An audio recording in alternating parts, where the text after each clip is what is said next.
A palavra de Deus é viva, perfeita e eficaz. E o registro bíblico de hoje, nós vamos começar de fato a nossa série sobre análise comparativa, uma mistura de análise de livro, análise bíblica, análise de evangelho da Bíblia e ao mesmo tempo leitura comparativa, porém eu vou pegar do evangelho de João inteiro. Na semana passada nós gravamos 3 vídeos falando bastante sobre o evangelho de João, sobre o apóstolo João, sobre as razões de eu gravar essa série, as explicações, contextos sobre o evangelho, enfim, não vou entrar em muitos detalhes. Como vai funcionar a série, eu vou colocar aí na tela para vocês verem a diferença de exegese e de hermenêutica, para vocês entenderem qual é a razão do canal, quais as razões, né, de eu gravar os vídeos e as explicações a respeito dos vídeos, a teoria bíblica, como que funciona, tá? Tô gravando a tela, a ideia é talvez nos vídeos mais complexos eu começar a gravar a tela para facilitar para mim na hora de editar, para que eu possa ter uma edição mais rápida, tá? Tá aí na tela a hermenêutica, a arte e a teoria de interpretar textos que são considerados difíceis ou complexos, literários ou obras legais. No caso aqui a gente vai usar hermenêutica para interpretar a teoria, como se fosse um manual de instrução, vai ter a diferença, tá? É um conjunto de regras, princípios e métodos para interpretação, é uma forma de se basear o processo de interpretação, pegar o texto em si, entender o que ele está querendo dizer, sem contexto, sem nada prático, certo? Tem uma abordagem filosófica para além dos textos e alcança uma compreensão histórica, mas é uma compreensão ainda teórica de um contexto mais global, certo? A origem vem do grego, relacionada ao deus Hermes, da mitologia grega, que era considerado o mensageiro dos deuses e traduzia as mensagens divinas para a linguagem humana. E a exegese, que é a aplicação prática da teoria que a gente acabou de falar, da hermenêutica. E extrai, vem de exegese, está ali embaixo, que é colocar para fora, ou seja, fora da, né, se fosse a visão interna seria exegeses, ou seria ingeses, né, algo desse gênero. Não vou entrar em muitos detalhes para não me estender, mas seria uma interpretação, como é o que eu falo das traduções. Sendo as traduções da visão do tradutor, então por isso que eu costumo usar a Bíblia, que eu vou te mostrar para vocês, né? A Bíblia King James e a Bíblia Strong, que são as duas Bíblias que eu uso para poder fazer os estudos. Na prática, é a investigação e a interpretação real do texto, o foco é descobrir o sentido pretendido pelo autor, analisando o contexto histórico, ou seja, quem escreveu o mais próximo possível do original, e utiliza ferramentas, métodos fornecidos pela hermenêutica, ou seja, uma interpretação teórica anterior, e o mais fiel possível do texto original, evitando projeções de ideias externas ou conceitos e opiniões próprias, e é o que eu tento fazer aqui no canal, certo? A diferença prática, a hermenêutica define os princípios gerais, por exemplo, regra de considerar o texto histórico em que foi escrito, ou seja, na linguagem em que foi escrito. Aplica o princípio, a exegese, né? No caso, aplica o princípio a um texto específico e analisa o texto antigo e pesquisa as condições sociais, políticas, culturais. Então é uma mistura dos dois. Eu interpreto de uma forma traduzida, de uma forma transliterada e trago para o contexto político e social, certo? Explicado isso, agora a gente vai para a palavra em si. João capítulo 1, versos do 1 ao 5, é o que eu vou ler, tá aí na tela, bonitinho, tá? Vou trocar um pouco a cor, aí, não, acho que fica assim fica melhor, beleza? Por que eu vou analisar pedaço por pedaço? Vocês já vão entender que eu vou clicar nesses 3 pontinhos, que tá aqui, ó, tá vendo? Que eu selecionei aí em cima. Esses 3 pontos ali tem a exegese, que é o que eu acabei de dizer, a interpretação prática e totalmente imparcial, e as referências cruzadas, que eu também vou fazer com referência ao Antigo Testamento. Estamos falando de profecia do Cristo, né, do Messias. Então, e por que vai ser? Eu vou reforçar os vídeos aqui do canal, tá? Do 1 ao 14, João capítulo 1, versículos do 1 ao 14, nós já temos uma análise. Então, até aqui, ó, e o verbo se fez carne e habitou entre nós. Essa passagem já tem aqui no canal, então eu não vou aprofundar comparação entre o original e o transliterado. Aqui já é a Bíblia interlinear, tá? Aproveitando, tá aqui, ó, na minha galeria. A diferença peraí só um minutinho. Aqui, ó, essa é a fonte que eu uso, tá? Bíblia King James, Bíblia Strong, são as que eu uso. E vamos lá, do 1 ao 5, tá? No princípio era o Verbo, e o Verbo estava com Deus, e o Verbo era Deus. Ele estava no princípio ao lado de Deus. Todas as coisas foram feitas por meio dele, e sem ele nada do que foi feito se fez. Nele havia a vida, e essa vida era a luz dos homens, e a luz resplandece nas trevas, e as trevas não a dominaram. Vamos lá, versículo a versículo. Primeiro versículo, vamos lá, referências cruzadas. Faz referência a Gênesis capítulo 1, verso 1, tá aí. No princípio Deus criou os céus e a terra, já deixando claro que ele estava lá. Mais adiante nos outros vídeos vocês vão entender essa referência. O trono, ó Deus, é para todo sempre, Salmo 45, verso 6, Provérbio 8, capítulo 8, verso 22, Isaías 7,14, tem vídeo aqui no canal falando da profecia de Emanuel, Isaías capítulo 9, verso 6, Isaías capítulo 40, verso 9, então todas essas referências, quem quiser ler, foi bom eu ter gravado a tela para vocês enxergarem e para vocês poderem ler, pausa o vídeo, para vocês verem a referência. Agora vamos para a parte importante, a explicação palavra a palavra. Lembrando, o Novo Testamento está no grego koiné, que é uma mistura do grego tradicional com o hebraico, certo? Vamos às palavras importantes aqui, ó, passando aqui, ó, para G746, arche, que significa o princípio ou origem. Eu não sou fluente em grego, pelo amor de Deus. Eu acho que está escrito arche, ou arque, ou arqué, não sei, mas é a segunda palavra G746, que é princípio, origem, e refere-se ao início de todas as coisas, não apenas do ponto de partida, mas como pré-existência, a fonte de que tudo veio a existir através e por ele, ou seja, falando do Messias, do Cristo. Logo em seguida, no G2258, a palavra embaixo, en, que é o verbo ser, já fazendo referência ao Êxodo, o episódio da sarça ardente, certo? Que no passado indica uma existência contínua no passado, ser no passado, tá? Ou seja, era, tá? Indica uma existência do passado, e essa repetição enfatiza e reforça a permanência e a constância do verbo, que já foi falado logo em seguida. O Logos tem explicação sobre o Logos, não vou entrar em detalhes para a gente não se estender muito, que o intuito do canal são análises exegéticas, hermenêuticas, objetivas, tá? Que não seja mais do que 15 minutos, tá?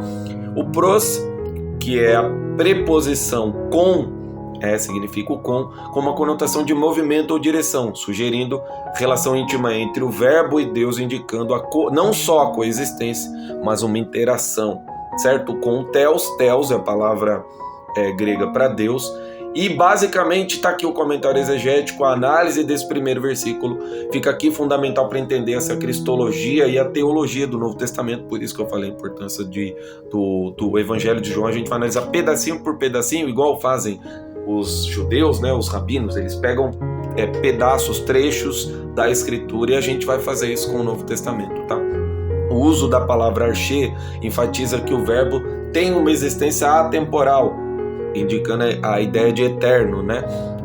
Revelando que antes de qualquer criação o verbo já existia, a pré-existência. E essa repetição do en, né, o verbo en, do ser do passado, mostra a constância do Logos, o que se opõe à ideia de que ele foi criado ou originado, sublinhando sua eternidade. Além disso, essa relação verbo-Deus expressa uma locução pros, indicando um relacionamento, não só um relacionamento, mas uma comunhão. Isso aqui fica uma ideia pra gente.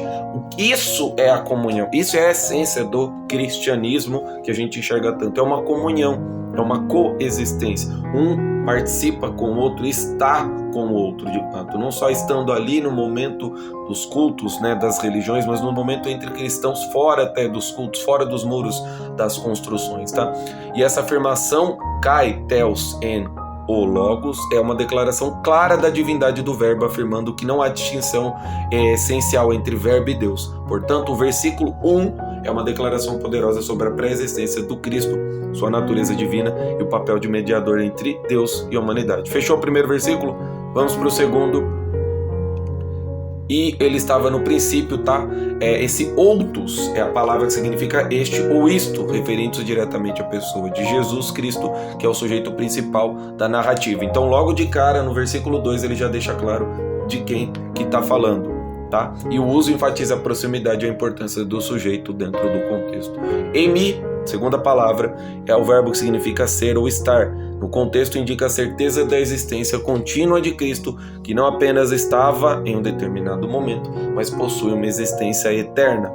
Vamos aqui adiantando, eu já falei, tá? Pausa aí para dar uma olhada quem quiser ler de novo, eu não vou me alongar. Arche eu já falei o que é, o pros eu já falei, o teos eu já falei, então vamos para o comentário exegético, tá? É um versículo crucial, esse segundo, estabelece não apenas a pré-existência do Cristo, mas a relação de coexistência entre Deus e o Verbo, tá? A frase "ele estava no princípio" coloca Jesus não apenas como um ser criado, mas aquele que existe desde o início. Já deixando claro, fiz uma referência em uma leitura comparativa do Gênesis 1:1, do Gênesis 1:2, a questão do Adão e Eva falar com a palavra, é uma ideia teológica que eu acredito piamente. Deus, ninguém viu a Deus, isso no decorrer do Evangelho de João a gente vai ver que ninguém conhece a Deus tão intimamente quanto o próprio Cristo, certo? Mas com aquilo, eles têm uma relação, né, íntima desde o início, alinhando-se o conceito dele da eternidade, reforçando isso. E ele afirma que ao lado de Deus, o texto deixa clara a natureza relacional entre filho e pai, entre a coexistência, né, e a trindade, falando do Gênesis 1:2, né, e o Espírito pairava sobre as águas. O uso do princípio remete ao Gênesis, como eu falei agora, e evoca a ideia da criação, colocando Jesus como participante no ato criativo, tá? Falando de verbo, ação, coisas que se concretizaram por ele e para ele, né? E afirma que Jesus é divino, parte integrante da natureza de Deus e é vital para toda a doutrina da redenção e da salvação. Este versículo é, portanto, não apenas a apresentação de Cristo como uma figura histórica, mas a própria manifestação do eterno no mundo e essencial para a redenção da humanidade. Certo, vamos para o 3. Todas as coisas foram feitas por ele, para ele, sem ele nada teria sido feito. Palavra a palavra, paz, P-A-S, né, significa tudo, todas as coisas, cada uma das coisas, num contexto de totalidade da criação, contando que nada escapou do ato do Criador, inclusive passando, né, por ele, através dele, enfim. Ginomai, traduzido como foi feito ou tornou-se, alude a um processo de criação e indica que não se trata de um mero ato passivo, mas de um evento dinâmico e proativo, tá? Dia, por meio dele, indica que é realizado, neste caso, fala do papel de Cristo, que ele é o agente principal da criação, tornando isso tudo possível. Autos, traduzido como ele, refere-se ao Cristo, e esse pronome enfatiza a identidade pessoal do agente da criação, afirmando que é através dele, por ele e sem ele nada seria criado, certo? Aneu, enfim, não sei a pronúncia, significa sem ou zero, nulo, tá? Esse termo sublinha a ideia de que nada pode existir ou ocorrer sem a presença e ação direta do Cristo, destacando a importância e a centralidade na criação.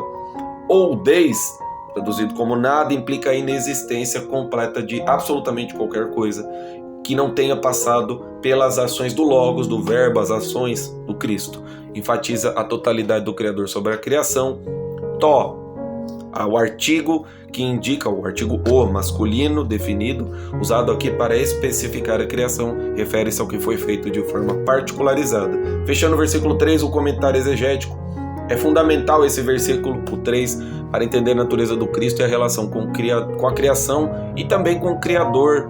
Tá falando que tudo passou por ele, né? A frase "todas as coisas foram feitas por meio dele" estabelece que Cristo não apenas é um dos criadores, como ele é um criador integrado, próximo à criação, mas como o próprio meio pelo qual o universo é gerado também. Isso também inclui na passagem.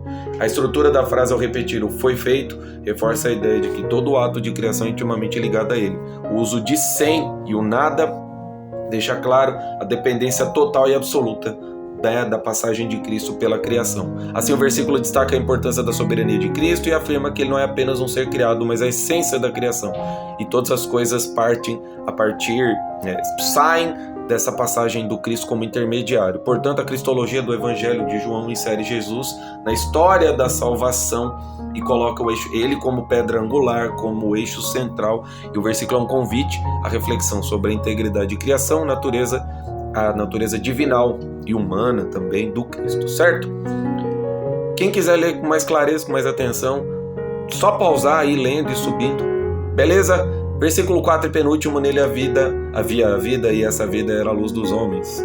Vamos lá, palavra a palavra, em já foi, zoé, significa vida em sua essência, e refere-se à vida verdadeira e espiritual que emana, que sai de Deus, que é essencial para a existência humana, vida rica, cheia de propósito. Até ele reforça a questão do evangelho, né, falando que ele veio para dar vida e vida com abundância, tá? Kai significa o e, conecta a ideia de vida e representa essa união e essa relação intrínseca entre ambos, tá?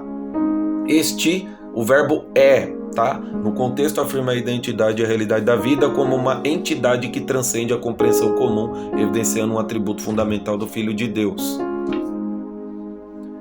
Fós significa luz, né? Até a questão do fósforo, né?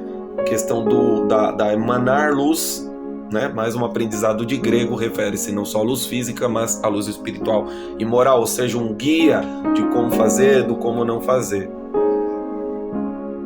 Continuando, antrófos, homem ou ser humano, antropos, né? Antropos, falei errado, é por causa do acento, é antropos, de antropocêntrico, homem no centro, enfim. Então, aprendendo palavrinhas em grego, a gente vai aprendendo junto, ajudando vocês, e nesse contexto refere-se à humanidade em geral, destacando que a luz que vem através de Cristo é para todos os homens. Então, a questão do através, por meio, é muito reforçada.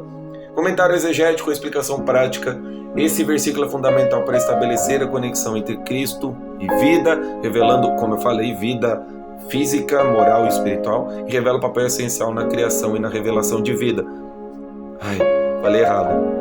Essencial na criação e na revelação divina. O uso de vida, zoé, indica não apenas a existência física, a vida física, como eu falei, mas uma existência que é plena e abundante, proporcionando uma experiência espiritual que é vital para a humanidade. A conexão que João faz entre vida e luz, né, fós, vai além do mero simbolismo. É uma afirmação de que Jesus, sendo a luz do mundo, traz clareza e verdade que dissipam as trevas da ignorância e do pecado.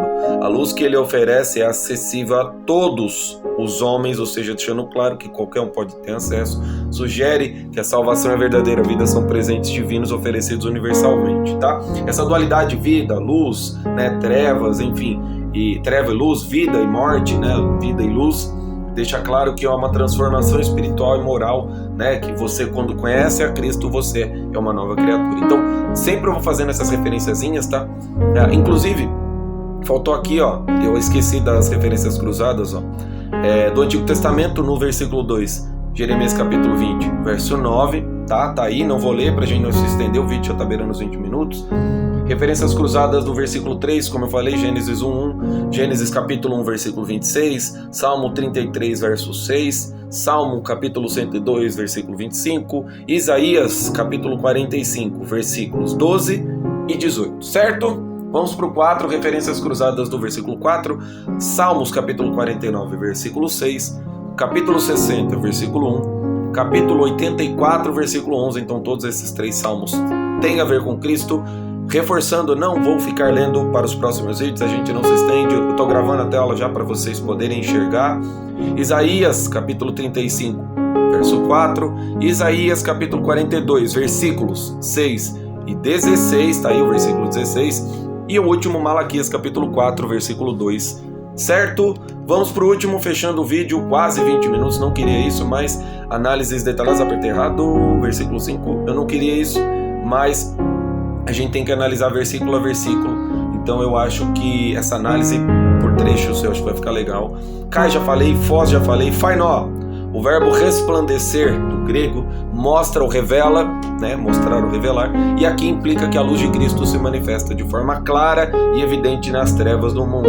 En já foi, scotia, traduzido como trevas, representa a ausência de luz, tá? Então, trevas aqui, deixa claro, ausência da luz, ausência de Deus, ausência e morte espiritual, ignorância, desconhecimento de Deus, e é o estado do mundo sem a influência de Deus, como eu acabei de falar. Ou significa o não, palavra de negação, enfatiza a impossibilidade da ação, deixando claro que tudo que acontece, a certeza da afirmação, ou seja, tudo passa por Deus, tá? Catalambanó, o verbo dominar, no sentido de aprender ou conquistar, nesse contexto em si, implica que as trevas não conseguem vencer ou fica subentendido, né? Não conseguem passar pela luz, nada passa do entendimento da luz, sublinhando a vitória da essência divina sobre a escuridão. Comentário exegético encapsula a importante dualidade entre luz e trevas, fundamental na teologia joanina. A luz que resplandece é uma metáfora poderosa para Cristo, que é tanto a revelação da palavra, a revelação de tudo que é criado, é uma forma completa de falar de Deus, né? Como a esperança para a humanidade, como esperança também. A frase "as trevas não a dominam" é particularmente significativa, pois estabelece a superioridade da luz sobre as trevas. Este versículo, então, não apenas descreve um conceito teológico, mas oferece uma mensagem de encorajamento, como eu falei, de esperança, e sugere que, apesar das trevas, né, os desafios, as dificuldades da vida existirem, a luz de Cristo é invencível e sempre prevalecerá. A negação do domínio das trevas reafirma a certeza da vitória de Deus, a promessa de redenção através do Cristo e a iluminação aos que buscam, tá? Que fique claro, promessa de redenção e iluminação aos que buscam a luz. Então ela não vai iluminar quem não quer, tá? Partindo até a ideia de salvação, enfim. Esse versículo como um todo é um convite para que cada indivíduo se aproxime da luz, que é Cristo, encontrando nela esperança, sabedoria e clareza, como forma de fugir, né, em meio a toda essa confusão do mundo, tá? Referências cruzadas para a gente fechar: Jó, capítulo 24, verso 13, Provérbios, capítulo 1, versículo 22, Provérbios, capítulo 1, versículo 29. Fechamos o vídeo aqui, 21 e tantos minutos. Deus abençoe a todos, que nós possamos crescer na graça e no conhecimento do nosso Pai Celestial. Para variar, acho que os vídeos vão ter toda essa toada, todo esse ritmo. Não era o que eu queria, mas por uma análise bem criteriosa e bem rígida, porque infelizmente as traduções cada uma fala uma coisa, né? São ingéticas, são ingigéticas, enfim, não sei bem a palavra, mas elas não são exegéticas, certo? Até o próximo vídeo.